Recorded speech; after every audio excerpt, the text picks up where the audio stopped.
And I was like, what is this about? What? That's okay though. For being so young, you're very, very smart. That's fantastic. Yeah. So keep up the good work, man, and stay flat, okay? Okay, I'm a flat earther.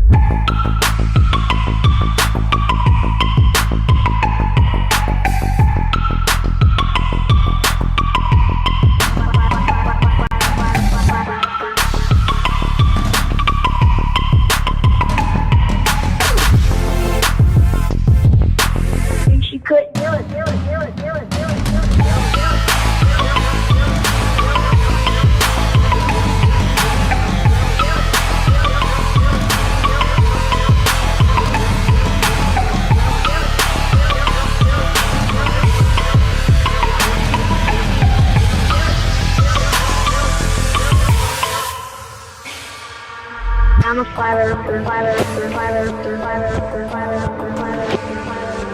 I'm a flat earther, flat earther, flat earther, flat earther, flat earther, flat earther.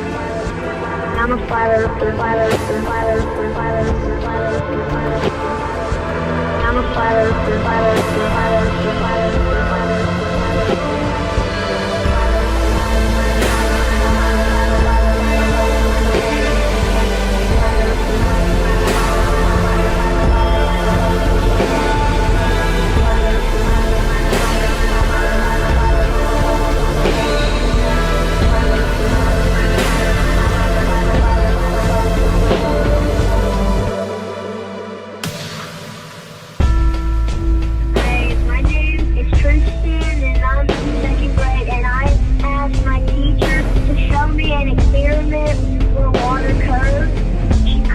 Because it doesn't curve, the water always finds its level.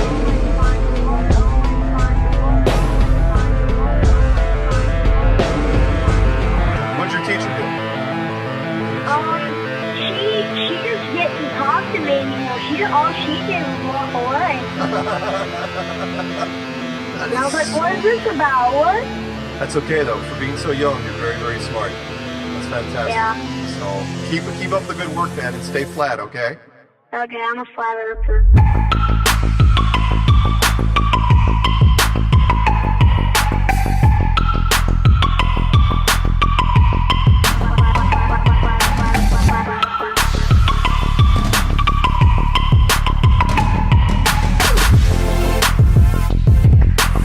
She couldn't do it.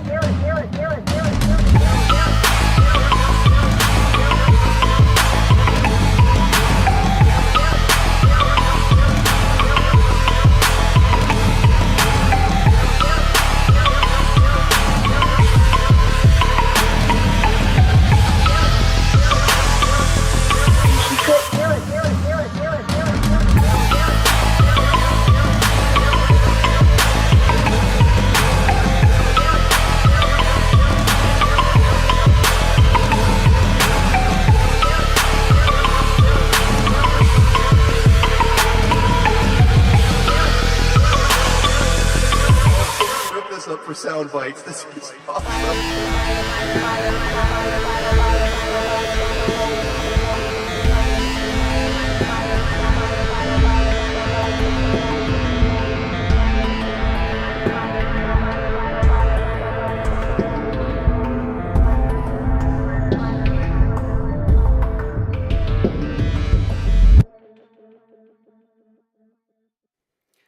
All right, everyone. Welcome back to Anti-Religious Scripture Study with me, Karen B., and of course, Just Jack Flat Earth. Shabbat Shalom. Shabbat Shalom. Alrighty then, we are wrapping this up. We are coming close to the end of this Torah study. We are in the second to the last chapter. So the last chapter will be next week, last episode for this group. I don't know what we're going to call any future, if we do any future, but yeah, this is wrapping up very soon. And it's kind of surreal that we went through all this because, you know, it takes a long time just to sit and read through it, let alone like hitting it every chapter, you Yeah. know, and getting together and discussing it. And, I think it's something that's important that should be happening more often.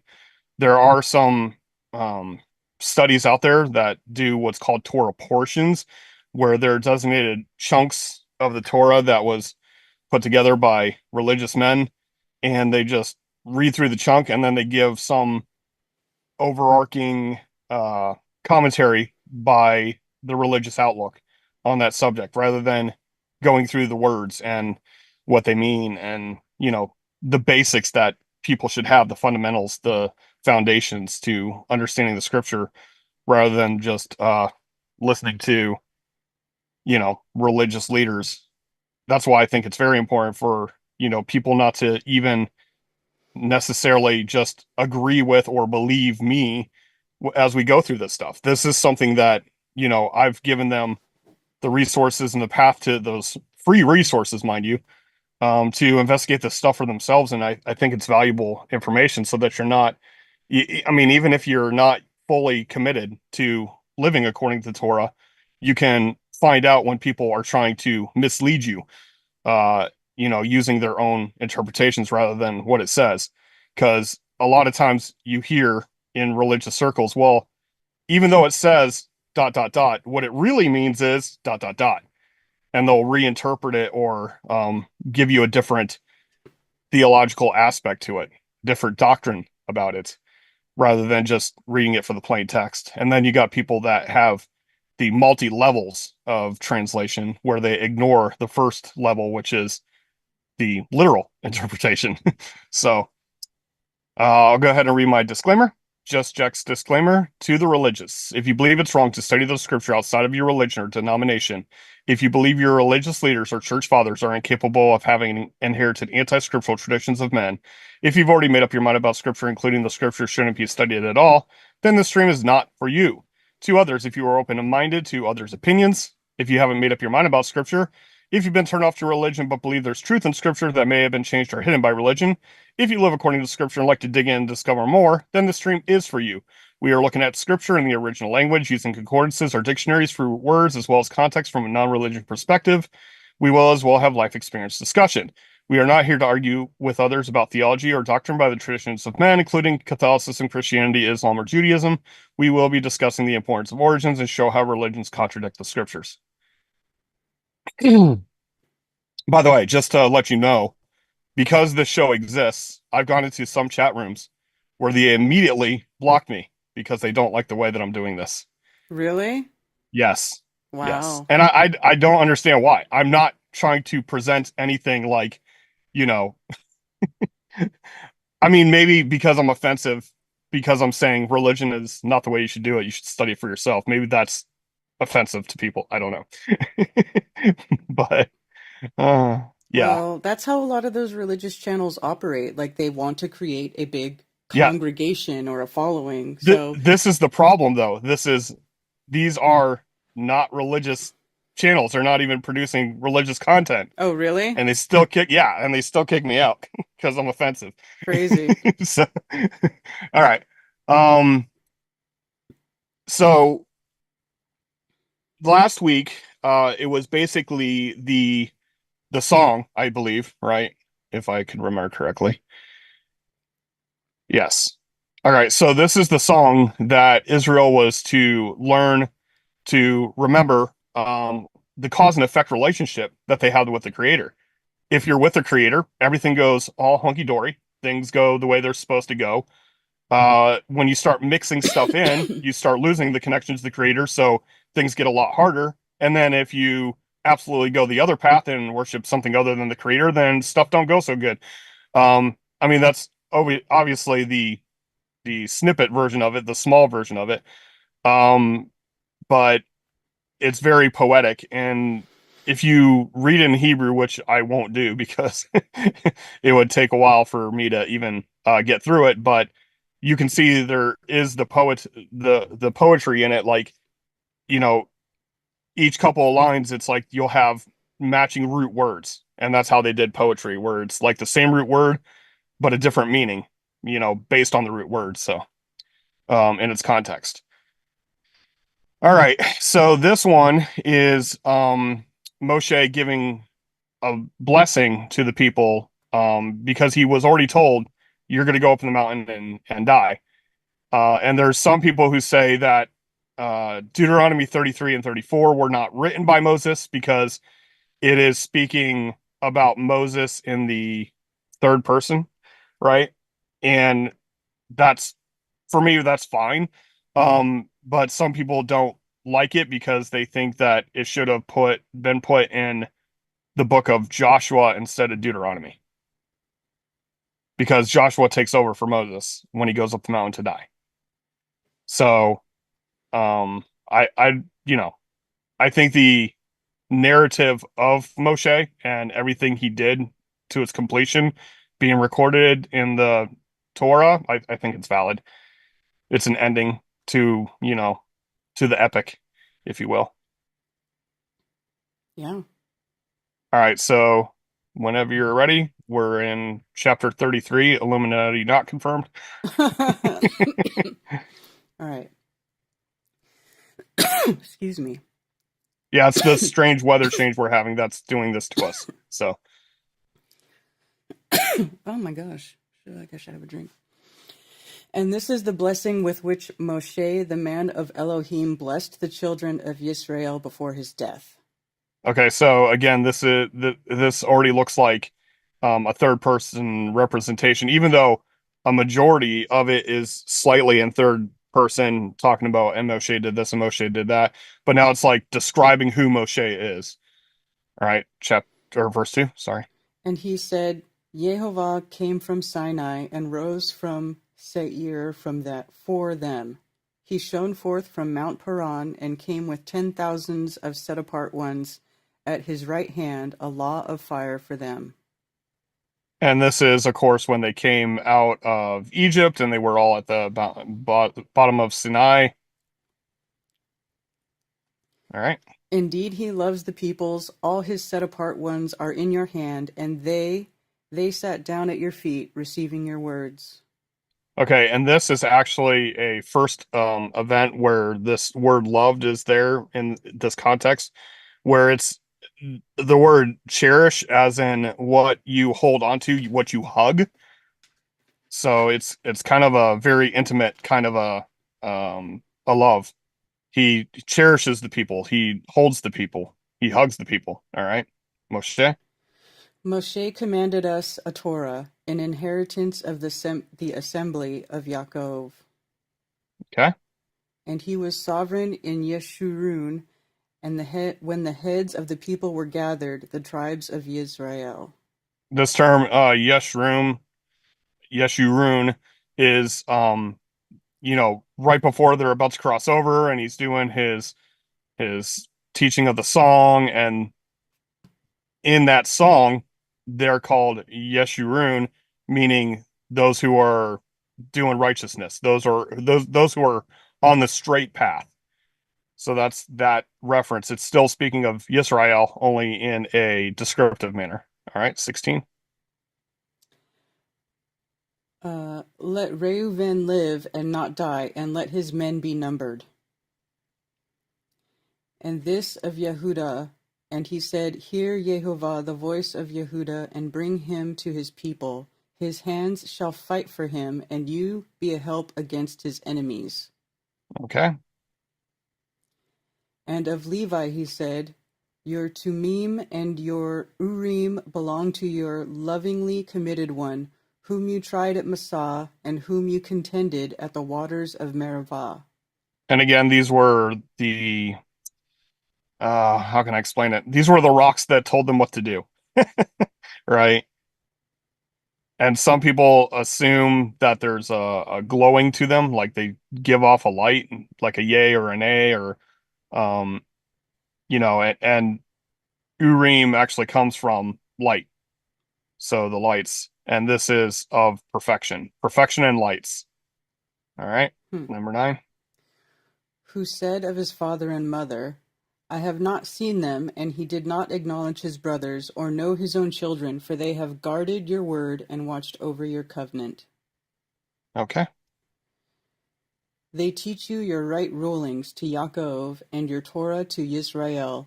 They put incense before you, and a complete ascending offering on your slaughter place. And of course, that just means altar, not necessarily slaughtering is happening because sometimes it's grain offerings. Anyway, the teach is just to, throw this out there.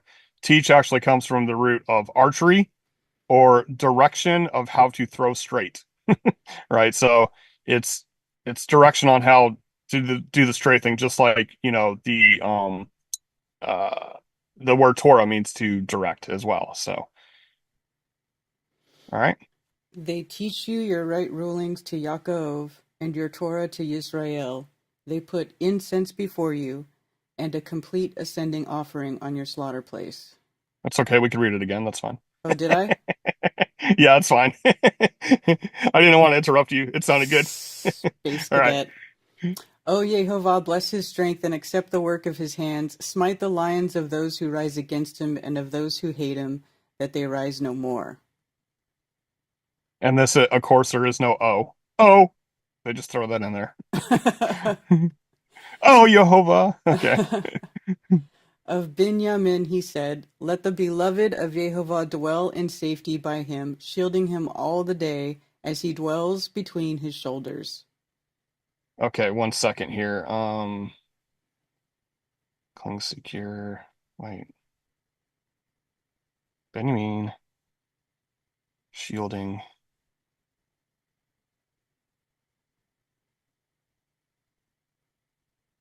Okay, this, I don't have shielding here. That's why it's throwing me off here. Hold on 1 second. Sorry, y'all.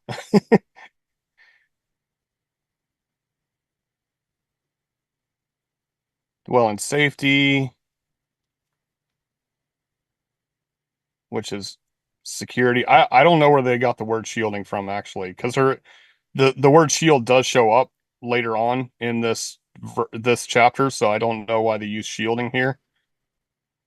Um, it's basically clinging, secure, which causes trust. Yeah, I don't know why they use shield. That's strange to me. Sorry, it jumped out at me like, wait, no, that's not shield. Where's shield? So yeah, okay, 13. And of Yosef he said, blessed of Yehovah is his land, with the choicest from the heavens, with the dew and the deep lying beneath. With the Okay. choice of fruits of the sun, with the choice yield of the months. With the finest of ancient mountains, with the choicest of the everlasting hills. I I don't know why they used ancient, the mountains from before, or the East Mountains. Mm. I guess because it says from before, but from before like means in front of you. Like it can mean like it happened first, but I don't know why they chose ancient there. Honestly, it doesn't make sense to me. But continue, 16, sorry. With the choicest of the earth and all that fills it, and the good pleasure of him who dwelt in the bush, let it come on the head of Joseph and on the crown of the head of him who was separate from his brothers. The crown is just the head. All right, 17. His splendor is like a firstborn bull, and his horns are like the horns of the wild ox. With them he pushes the peoples to the ends of the earth, and they are the 10,000s of Ephraim, and they are the thousands of Manasseh. Okay, whenever they say 10,000s or 10,000 or million or anything else like that, I would encourage people to look up the word that it's coming from, the root, because it's literally just the abundance of increase. Um, that's not always the case. Sometimes they actually call out hundreds of hundreds of hundreds, like they describe it that way. But in this specific case, it's the abundant increase. It's the same root word as rabbi, which is my great one, which is like people think it means teacher. It doesn't. That they think that they're better than everybody else. That they want people to call them my great one. But it's of increase. So I don't know why they put tens of thousands. But they do that sometimes. I guess it makes it sit better with them. I don't know. Like this thousands is accurate because sometimes the ox head uh it depends on the context, of course. It can mean one or it can mean 1,000. In this case, obviously, it's not one. So, all right, 18. And of Zevulun he said, Rejoice, O Zevulun, in your going out, and Yissachar in your tents. I don't know why they can't just say the name without saying "oh." That irks me. It gives me the ick. Oh, all right, 19. They call peoples to the mountain.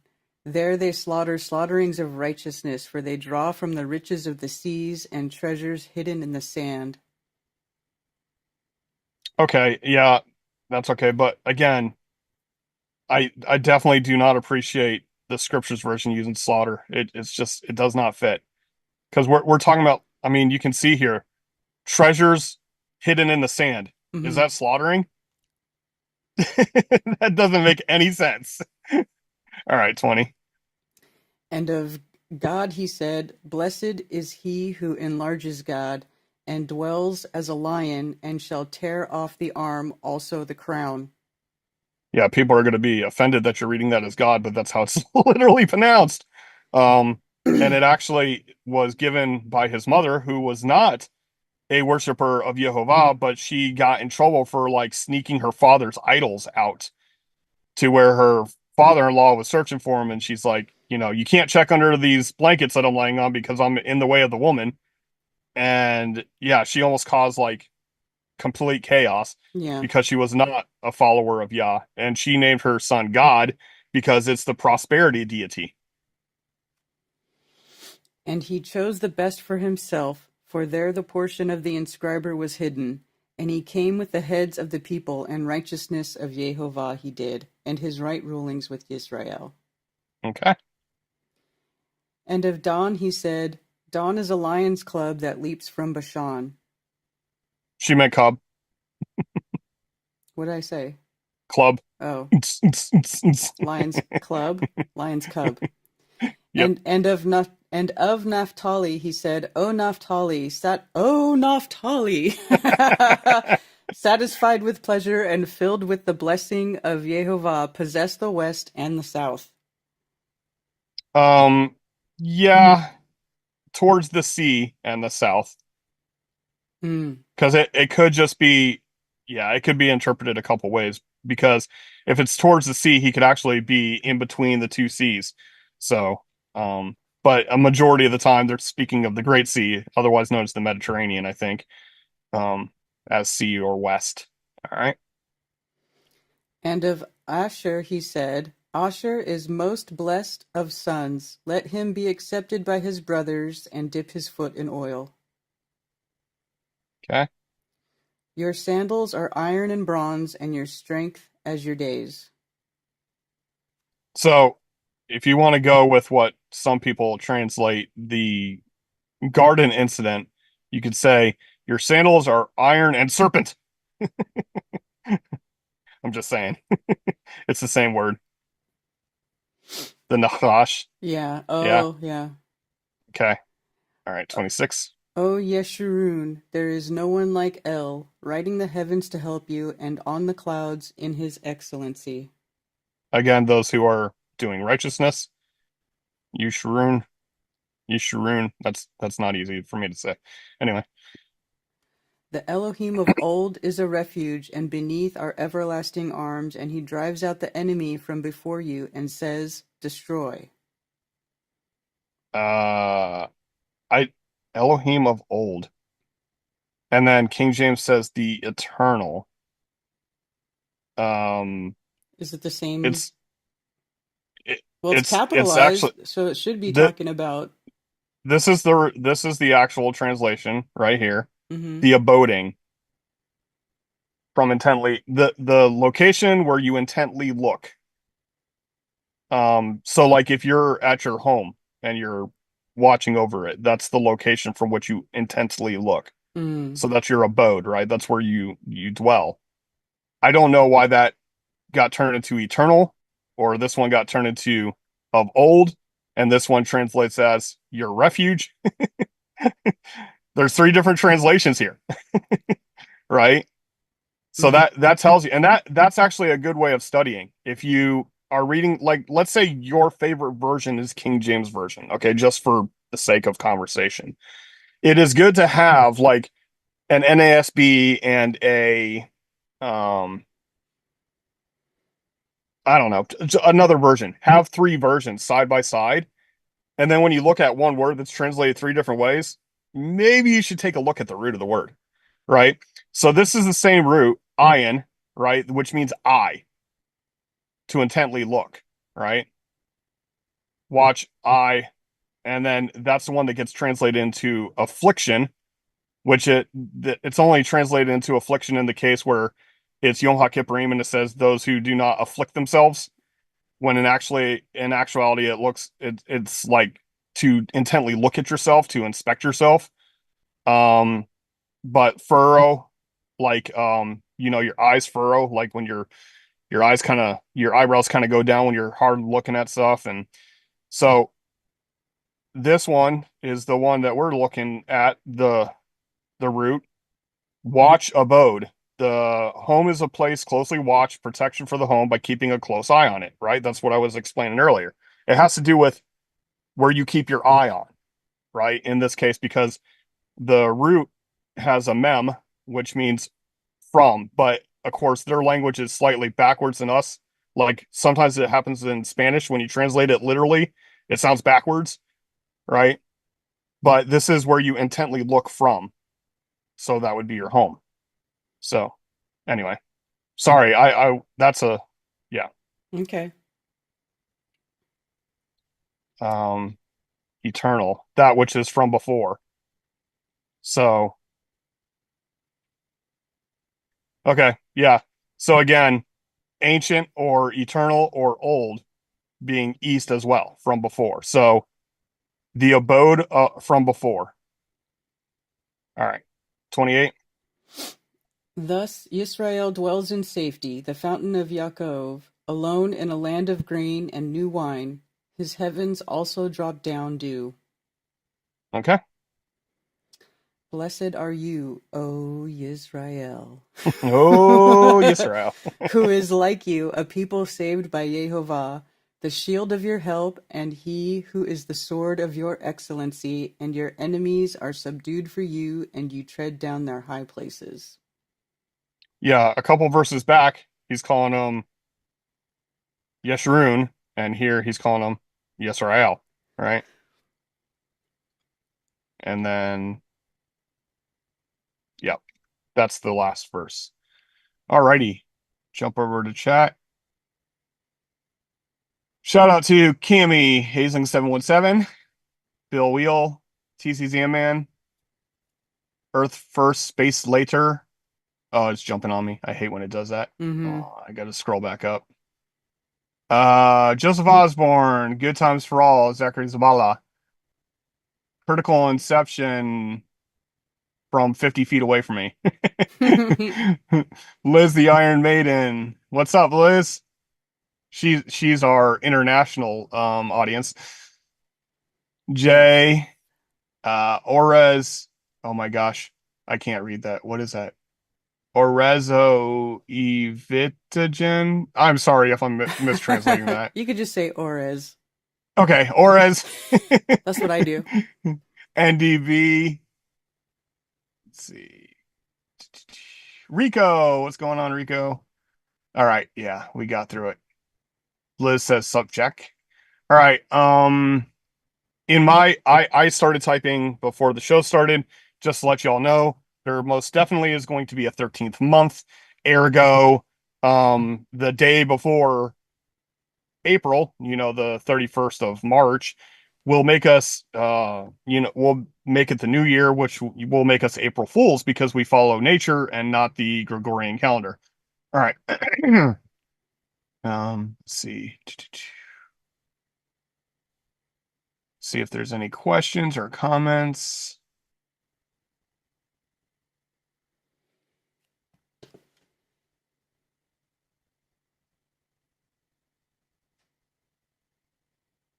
Oh, Jana's in here?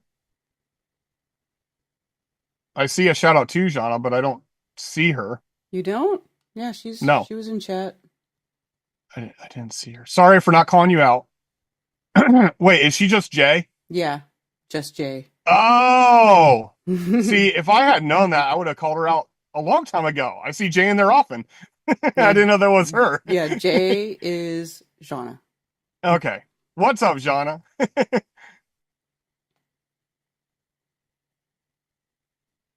All right, so just shout outs. And welcome to Edwin Messenger. All right. Yeah. That's it. All right. Thanks everybody for being here for another episode of Anti-Religious Scripture Study, the Torah edition. We've got one more chapter and one more episode left in the Torah edition of the show. And I'm going to throw this out there. Feel free, because it's a short chapter, this last chapter. Feel free to bring Torah questions specifically about Torah next week. Bring it to the chat, have it ready. Please include address. That helps for me to address the question. And yeah, hopefully people will respond to that. I like answering questions. That's my favorite part of this gig. So yeah, please bring question next week to wrap up the Torah studies, and me and Karen will talk about how we're going to progress if we do. All right? Yeah. All right, everybody. Thanks again for being here. Have a restful shout day. out to Sylvia. She just popped in. Sylvia. Hi, Sylvia. Hope you're doing well. All right, you guys. Yeah. Thanks for being here. We'll see you again next Saturday. Shabbat Shalom, and the earth is still flat. Shabbat Shalom. Earth is flat. Have a restful day. And all that good stuff. Shalom.